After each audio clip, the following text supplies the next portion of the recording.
Aujourd'hui, on plonge dans un outil super puissant pour mettre de l'ordre dans le chaos, le diagramme d'affinité. Sérieusement, qui n'a jamais fini une séance de remue-ménage en fixant un mur de post-it en se sentant complètement perdu? C'est le chaos total. On est supposé avoir des réponses, puis finalement, on est juste plus mêlé qu'au début. Et là, qu'est-ce qu'on fait? La plupart du temps, on choisit 2 ou 3 idées un peu au pif en espérant que ça marche. Mais c'est une grosse erreur. On ne fait que mettre un plaster sur le bobo sans jamais vraiment régler le fond du problème. Alors, comment on fait pour s'en sortir? Eh bien, la clé, c'est de trier. Il faut une méthode, une vraie méthode de pro pour organiser tout ça. Allons voir ça de plus près. Et cet outil, c'est le diagramme d'affinité. Pensez-y comme ça. C'est une machine à prendre une tonne d'idées en vrac, un vrai fouillis, et à trouver les liens, les thèmes cachés, bref, à créer des familles d'idées. C'est un peu comme faire du recyclage, mais pour les pensées. Honnêtement, j'adore cette image. On prend tout le paquet d'idées, on trie, on classe, et c'est en faisant ça que la vérité finit par sortir. Les vrais problèmes, ceux qui sont cachés sous la pile, finissent par remonter à la surface. Ok, maintenant, comment ça marche en pratique? Ce qui est génial avec cette méthode, c'est sa simplicité. Mais, il y a une règle un peu surprenante, on fait ça en silence. Le processus est super simple. Premièrement, tout le monde écrit ses idées, une par post-it. Deuxièmement, on colle tout ça sur un mur pour que tout le monde voit bien. Et c'est là que ça devient intéressant. En silence, l'équipe commence à déplacer les notes pour regrouper celles qui se ressemblent. Ah, et si une idée va dans 2 groupes, pas de problème, on en fait une copie. Et voilà! Et cette règle du silence, elle est absolument cruciale. Pourquoi?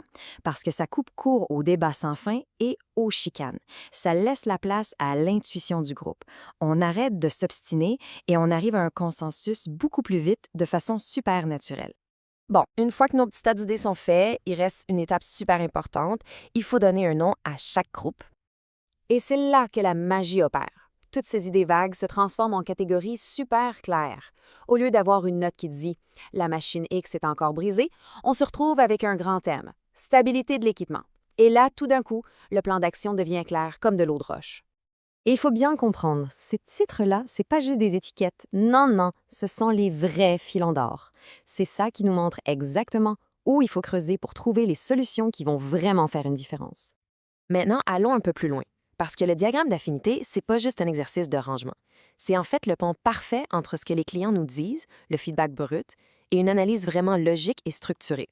Tout part souvent de ce qu'on appelle la voix du client, ou VOC en anglais. C'est quoi ça? C'est simplement tout ce que les clients nous disent. Leurs commentaires, leurs plaintes, leurs suggestions, tout ça direct sans filtre. C'est notre fameux chaos du début. Et notre but, c'est de traduire cette voix du client en quelque chose de concret, des éléments critiques pour la qualité, ou CTQ.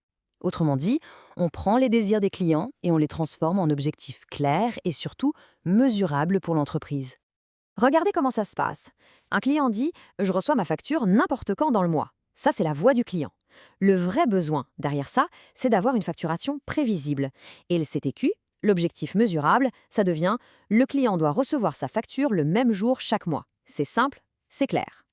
C'est pour ça que le diagramme d'affinité est l'outil parfait pour commencer. Il prend toute cette voix du client, tout ce feedback brut et il l'organise en grands thèmes. Et ces thèmes-là, c'est la base parfaite pour ensuite définir nos fameux CTQ.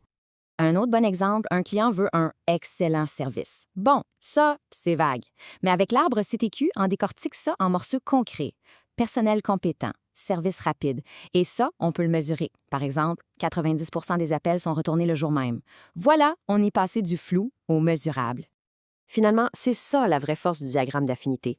Il prend des paroles en l'air, des frustrations, des idées un peu partout et il leur donne une structure solide. Il transforme le chaos en un plan d'action qui a de l'allure.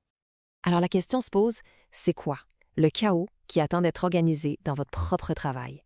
Quel est votre mur de post-it à vous? Maintenant que les idées sont bien triées, on va s'attaquer au temps qui file. Dans la prochaine capsule, on va voir comment arrêter de perdre son temps avec l'analyse du chemin critique. On va apprendre à se concentrer juste sur ce qui compte vraiment pour faire avancer les choses. Restez des nôtres.